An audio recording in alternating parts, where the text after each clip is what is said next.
Up here at the top right position, a Protoss who changed PvP forever. A strong Protoss, did well in the old team leagues. I am Yonghwa. Indeed he is, Yonghwa. Of course, his opponent, down here at the bottom left. Strong Terran player, used to play random, looks kind of like Leenock.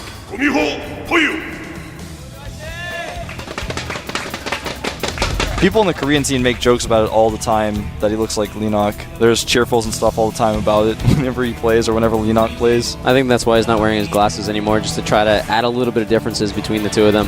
Maybe. But, like I was saying earlier, this map, when QXC was playing, this map is actually one of those maps where you can do almost any opener and it's safe. Yep. It's the most standard map. It's actually the most played map ever, not only in tournaments but on the ladder. It's played more than any other map. It is one of the best maps, of the most balanced maps that were created from the original Blizzard map pool. It's a small map as well, so it is something that you can play a lot of games of. And so many games are so different every single time, and it's got a lot of variety, and that is what keeps a lot of people enjoying it and playing it more and more. Although I admit, sometimes after I play Zelda Caverns like 4 games in a row on the ladder, I'm like, I don't want to play this map ever again. Why do I always get this map? Oh, I just want to play it more and more. A 2-gate proxy on this map all the time. If you hit me on the ladder, you guys don't know what my Smurf account's anymore, but if you see someone who 2-gate proxies you after you played him the second game, you get the same map, and you 2-gate proxies you, it's probably me. It's probably me. You jerk. So we do have the probe coming in and scouting. Nothing out of the ordinary from the Terran player at all. Yeah, he has taken his gas. Probe wants to check for that. And he's going to get out of there pretty soon here. Doesn't want to get taken out by the Marine. Meanwhile, there's actually a tech lab going down, so we're most likely going to see a Reaper come out. This map is actually really good for Reaper scouts because there's cliffs around half of your main base, so you never know where it's going to jump up from. It's also really nice to take the watchtowers in the middle, because if something's coming to try to kill you, you can just hop up onto the ledge and be fine. Yep. Until he controls the watchtower, then he can see you. Then you hop down from the ledge and run away. Exactly.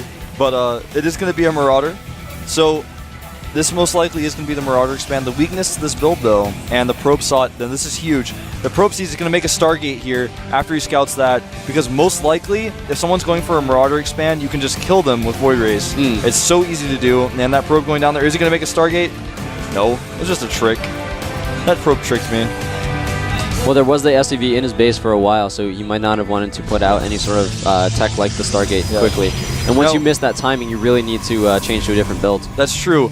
Now, what's interesting about this is he's getting a Robo, which means that this early pressure is going to be a little bit stronger if he decides to wait a little bit and get a second Marauder. That Marauder is coming out, because the Sentry is going to just be able to have enough for just one force, and if he controls it properly, should be able to do a little bit of damage.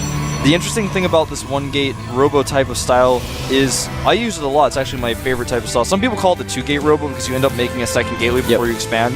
But anyway, what's unique about this style is that it really allows you to deal with 1-base attacks very easily, and you can get the Observer out, you can scout really easily, but what it doesn't really help you against is early expand type of builds like the Marauder expand, because you can't really put on a ton of pressure, except with Immortals. And, you know, obviously they're not the best pressure unit. They take a while to come out. They take a lot of supply. Now here's this pressure I was talking about. He only has one force field. He's going to want to use that now. Second Sentry comes out just in time, so he will be able to buy himself just enough time to get another unit out. Actually, he's supply blocked right now, so no, he will not. But luckily for him, Happy has backed away, or rather not Happy. There's now Gumio as the Terran player. Yes. Oops. As Taste would say, Wolf dropped the ball. It's alright. Bounces back up again. It does. So it looks like Yonghwa is positioning to set up a... Maybe. He's positioning to put a probe outside his base, you know. Very common strategy. I think he just wanted to check with that probe to see if there's an SCV watching, and he's going to make the Nexus afterwards. But a lot of Terran players like to hide that SCV behind the minerals. So they're both going for an expansion here. The Terran player was able to get it up a lot earlier because you can actually float the command center from your main base into your natural. So if it does get into a situation where you do need to back off and defend, just having that second command center isn't really that much of a hit. It gives you extra supply. It allows you to get extra scans or mules. So you can expand without truly expanding, whereas a Protoss player, once you set up that Nexus, you're committed to it. Exactly. Torch, you're so good at explaining things. Oh, thank you. You're so good at making things interesting. Thanks, man. I like casting with you. It's my first time casting with you, and I've enjoyed it so far. It's my second time casting. That's true. I actually remember watching you your first time. You did a good job then, too. Don't worry. This probe narrowly escapes death in the middle of the map, but does see the entire army of Gumiho moving forward. And it's going to be relatively difficult for him to defend this. He only has 2 gates. He is adding a third, but it's not going to be ready in time. And the observer does see the entire army, but it does get scanned and taken out quite quickly. It costs a scan, which is kind of annoying, but taking out that observer is kind of big because the mineral count of the mineral cost of the observer is not the big deal. It's the fact that when you're producing an observer, you can't be producing an immortal or a colossi, exactly. Which is huge. That is very huge. He in fact did make a second observer. The robotics bay is almost done, and right now Gumiho just smartly checking around with his forces. Attacking would have been a smart idea, but he didn't have stim, so I like his choice to back off. Is that the force fields have been just right, he would have been crushed, and it's kind of a risk he didn't necessarily need to take. It's very true. And right now, as far as worker counts go, 36 probes and 34 SCVs, so both players haven't really been missing a beat on that. Terran player is slightly ahead in that regard because he does have mules, which are cheating almost, but well, I like them. The Protoss has 4 more pros because of Chrono Boost. Ooh. And it looks like we do have a drop on the way. I'm not sure if he's going to be positioning it to just scout, see what's going on in the main, and then back out, or if he's going to actually try to take out some of the pylons and main tech of the Protoss player. And smartly, Younghwa actually has his forces on the ramp, so he can be prepared for either or. He actually has a Zelnaga watchtower with his probe right now in the middle of the map, so you can see if Arnie is moving forward that way. He's also got pylons on the edge of his base, so you can see this dropship coming. And the observer from the Protoss player did get into Gumiho's base, so he's going to know exactly how many production buildings there are for the Terran player. Yeah, I think most importantly, he's going to know it's not a reactor on that starport right away, so he's going to think, okay, you're not going to have that many medevacs out right now, so limited amount of drops, but now it's switching. I was going to say, it's actually really unusual to see that. And the drop is about to happen, so he's going to see that the Colossi are on the way. In fact, the Colossus and those 2 Stalkers are going to be a little out of position, but he should be able to clean it up with just the Colossus and the Stalkers. Very, very quickly. Pro gamer timing right there. And the dropship tries to skirt around the edge. He is going to have his units in the main, or rather the natural, prepared for this. Gumiho just moving around the map a lot with his units. He actually looks like he may be gearing up to do a second drop as he adds his Ghost Academy here. He might be suiciding these units in to take out the robotics facility, but no, he does back away. He doesn't want to lose too many of them. He does have a second medevac coming in. Maybe he can do some damage with that, or at least distract the army of Younghwa as he tries to drop the second base of Younghwa.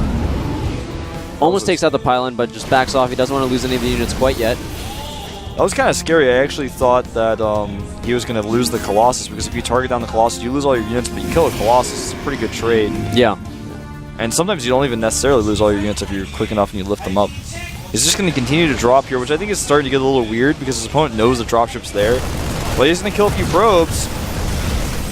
And he's going to try to take down... Oh, he's just going to lose some of his units. He did get his units force fielded in here. He's not going to be able to pick them all up. He does lose half of that medevac. That's going to make the drops a little bit weaker. But really, this isn't really giving Gumiho that much of an advantage. It's forcing Younghwa to stay in his base, but he really has no desire not to stay in his base right now. Exactly. Gumiho hasn't started a third command center just yet. He does have that Ghost Academy, and this dropship might get taken out. The dropship does get taken out. He is going to be able to take down 1 Stalker, 2 Stalkers. Not a terrible trade. He did need to back away and try a different strategy. However, it's going to prevent the drops happening from in the next few minutes as well.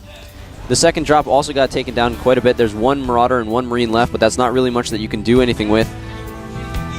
Yeah, right now, there are a few ghosts out. He's added some Vikings into the mix. This is a pretty close game. Supply is 122 for Younghwa to just 119 for Gumiho. Neither player able to take a third base just yet. Rocks being destroyed at the gold base and at the third base location for Younghwa. So it looks like Younghwa wants to take a safer third base, whereas Gumiho is feeling pretty comfortable taking the gold.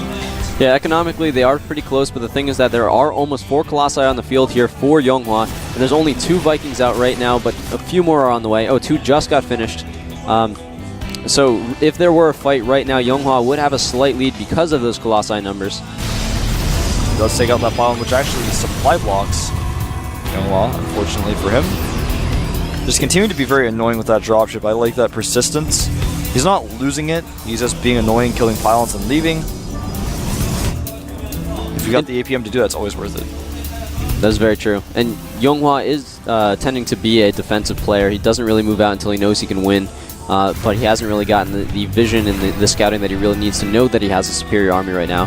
He is throwing down a Templar Archive, so he's going to be able to get the High Templar in a little bit. He's also getting Zealot Charge to be able to fight against any sort of tanks that might come out, or just be able to close in very quickly against the Bio army. 6 Vikings out right now. A good enough army to be able to defend a little bit, but not if there was a huge fight immediately. Yeah, I think that Gumiho is actually starting to get a little bit ahead. He's 13 supply ahead right now. He's got a better army than his opponent. He's got just the right amount of Vikings. He's got Ghosts in there. And right now, as far as upgrades go, Gumiho's Bio army is +1 attack. And right now for Yonghwa, he has +1 attack as well, so pretty similar. But +2 armor and +2, or +1 armor and +2 weapons are actually getting pretty close to being done for Gumiho, whereas +2 attack is just the only thing that's going right now for Yonghwa. Armor upgrades are so important in this matchup. I'm actually kind of surprised he's going for attack. I mean, attack does help when you have AoE units like Colossi, but I think that it's much better to get armor, especially because Vikings do 2 shots against Colossi. It's very, very important in that regard. Yeah, keeping those Colossi alive is huge at this stage in the game. Not until he gets Storm out there and a lot of Archons is he going to really be able to take down this Bio army without the Colossi. Yeah, and he scans this. He sees there are a lot of Templar in the mix. He's got some Ghosts. This may trigger him to attack. He's not sure if Storm is done just yet or not. It is about to finish. And it looks like he's just going to kind of back up, prepare to take that gold base, and not bother with the Templar just yet. Both players playing extremely standard here, also playing extremely cautious. Not sure who that favors right now. He is scanning his own army, or the Terran player is scanning his own army so that he does make sure that there's no observers following him around. He can keep a little bit of his army count secret. That's true. The both players are taking the gold base here. And look at the same dropship with just a Marauder and a Marine. Zealot comes over here, sees the gold base. Those Marauders and Marines, I like to call them Rob and Clark. They... Clark just died. Only Rob is left now, but... As soon as you name a unit in StarCraft, it's going to die in like the next 3 minutes. I feel bad about it, actually. But you are nothing without a name. Only in death do you have a name. That's true. It's like a lot of scientists out there, actually. And authors, poets. I was going for Fight Club, but okay. I actually didn't watch that film. I've never seen it. What? Oh. I should. I know the internet's going to go crazy when you need to watch... wait, was it The Wizard? Yeah. Oh yeah, I need to watch that as well. Torch's so good at video recommendations. And if anyone out there that doesn't know Korean, Yonghwa is Yonghwa's name, but if you say it Yonghwa, that means movie. Oh yeah, that's true. Yep. Whoa! Torch, man. My Korean knowledge right there. That was just so much knowledge in general. Alright, so right... Oh, go ahead. No, you do it. Alright, I'll do it. I was just going to say, so right now, both players have a really strong army. Neither player feels comfortable engaging the other, so they're just going to mine their golds.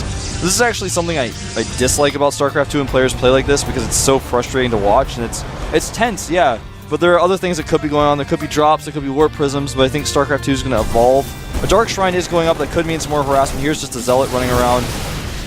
But, you know, this sort of, I'm just going to macro make a ball of units, and you're going to macro make a ball of units, and our balls are going to, like, hit each other, and they're going to fight.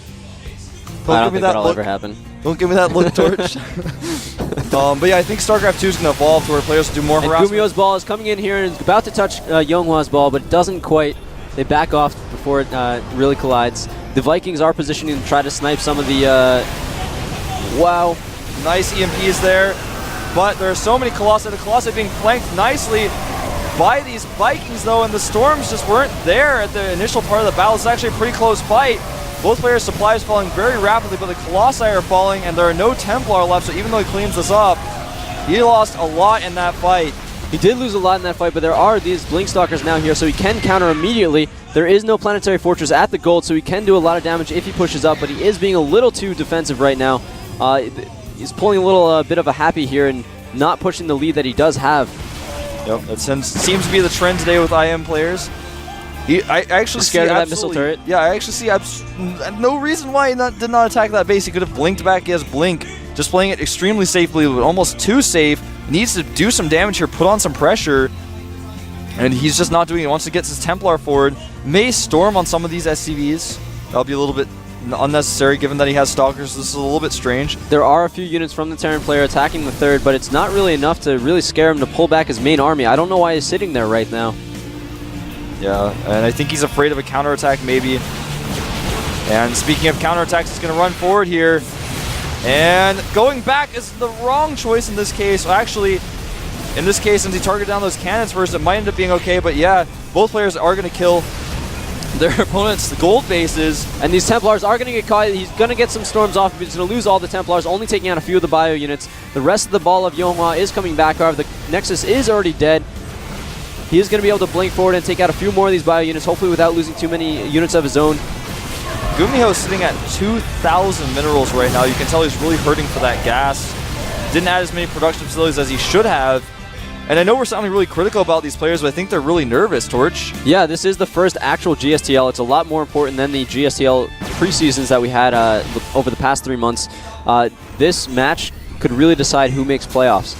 They all have to play each other. Only the top 3 teams from each group will move on. And it's a lot of pressure from their teams. It's looking like Yonghua is going to want to move over here and kill this base again. And indeed he will. There's almost nothing Gumiho can do about it, and that command center will fall. And since he did take that backdoor Nexus, he lost the gold base, but he's okay. He's still mining. And unfortunately for Gumiho, he is not, and he does not have a strong force here. Going to run forward. Does not want those units to ball up, though, against the Colossi. Both players trying to engage in the better place. Gumiho also has nothing to counter these Colossi. All the Vikings were taken out in the last battle. These Storms are going to keep the bio units forced back, and really he's just trying to stim in to take some damage and then back off. But that was a beautiful Storm on the entire bio army. The Stalkers blink in, but don't do too much damage before they have to run away. Yeah, it's looking like Gumiho may be taken out here. There are just so many units from Yonghua. Yonghua being a little bit indecisive. He just wants to engage at the right place, but he has so much larger of an army, he doesn't need to wait. But even so, if he backs up, this time backing up makes sense. He's got a mining base. His opponent just really does not. He's got that natural, just barely mining. He's even lifting his main now. He's going to try to land that at the gold base so he can at least catch up in economy. He has to have the gold mining. He can't just land it at a regular expansion. He'll never catch up that way. But I don't think he can take the gold torch. Yeah, I don't think he can at this point either. In fact, he's just going to donate a command center. This is actually starting to look really silly. Gumiho, I think, choking a little bit here. And maybe trying to use that command center to tank damage. I don't know what his plan was there. The thing about Team Leagues is it's not always about yourself as well. You might just want to be trying to tire out your opponent. Even in keeping an opponent in a game that they've already clearly won, it does tire them out a lot more than any other thing that could happen. And playing in few really long games back to back to back makes it very difficult to play at your best in your upcoming games. That's true. Now, right now the army size is much larger for Yonghua. Obviously, it's 162 supply to 121 supply in Yonghua's favor. He has that mining base. It's going to be dropped right now. There aren't really any units back there to defend, but he's going to warp in some more Zealots to run up and clean those up. As long as he keeps that Nexus alive, he should be okay. And here come the units now down the ramp. And he actually may lose this Nexus, though. It's going to be close. Nope. Doesn't lose the Nexus, but he also doesn't take out any of the units from the drop, so the drop is still going to be able to put some pressure on there. If he does lose this Nexus, he doesn't quite have enough minerals to build another one. Well, now he does, but he didn't at the time. All these SCVs are going to join in the fight. They're going to try to fight, but they all get stormed and fight against the splash damage of the Archons and die almost instantaneously. The Zealots use their charge and get in close to the bio units that are remaining from GG! From GG. Well, Yonghua playing very defensively. It did work out for a majority of the game. He probably could have closed that a little bit earlier, but it was the right decision to make in those specific situations. Yeah, Gumiho looks a little frustrated. It makes sense. I mean, that was a frustrating game to lose. He used his drop ships. He kept up that harassment. The problem, though, was that he had the gold base. When you have the gold base, you have to add like 4 more barracks with that because you have that incredible income. Towards the end of that, when he was losing that gold base, he had 2,000 minerals stacked up and not even no close gas. to being exactly. He should have had more production facilities. He should have macro just a little bit stronger. And I think that ended up being his downfall. Yeah, that definitely, I would agree with that statement.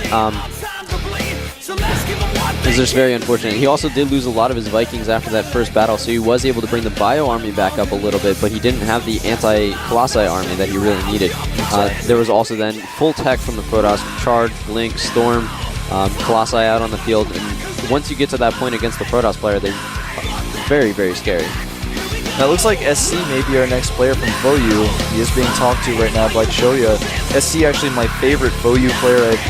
I've seen potential in him since when he first started playing in the first like up and down matches for Code A and Code S. That was the first time I actually watched him play, and I thought this guy's really good. Yes, he's a very skilled player. He's had some really nice results in the recent history. Yeah, and he turned out to actually make it to the round of 4 and almost edged out ST. Yep. Just recently, so those are really good games if you haven't checked them out yet. And also, he made it to the finals of the LG Cinema 3D Special League. Also good games. You should check them out. Yeah. It's a lot of good games going on. There's always good games going on in StarCraft 2, not only at the GSL. There's DreamHack, there's MLG, there's IEM, there's so many big tournaments. And not even the big tournaments. There's like the Open Wolf Cup. Does anyone remember that? I do. And there's the Zotac Cup. There's the GoForce StarCraft 2 Cups. If you're a newer player out there, or if you want to get some tournament experience, there's also the TL Opens every weekend. Yep. Definitely recommend playing those. It's actually like the best well-run open tournament I've ever had the pleasure of working with. Definitely check it out. But who's our next player going to be from FOU? I don't know. I think it's going to be SC. It's not going to be Choya. He looks too relaxed. Ooh. Oh, it's a fake. It's Lenok. Is it? Nope. Oh, no. He just wanted to help him up. Are you going to stop doing that? Climb over me so then you can help me up. That was pretty funny. So it is going to be SC. We are going to have a Terran player coming out here.